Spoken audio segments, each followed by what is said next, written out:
Business is booming in Latin America for the first time in a quarter century. Foreign trade hit $1.2 billion last year, almost three-quarters the amount done by China. And with 12 elections taking place on the continent in 2006, democracy seems to have taken root. Latin America is starting to look like OECD country. Latin America is a region that bet on democracy and on the market. So the failure or the success of Latin American economies matter a lot for OECD, which is also a bet on democracy and the markets. But building public confidence takes time. The region needs big public investment in roads, ports and airports. But tax revenues are low across the continent.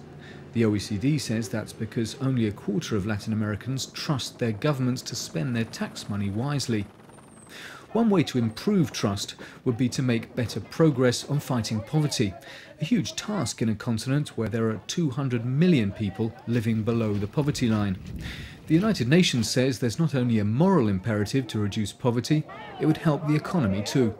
Without any doubt, inequality and poverty is putting a brake on the development of our economies, because it's reducing the productivity of a part of the population.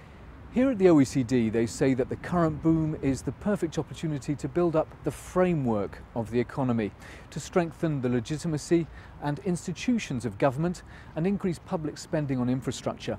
Right now, Latin America exports 5 times more than India, but if it fails to act, Asia will catch up. This is Latin America's wake-up call. John Lawrenson, OECD TV, Paris.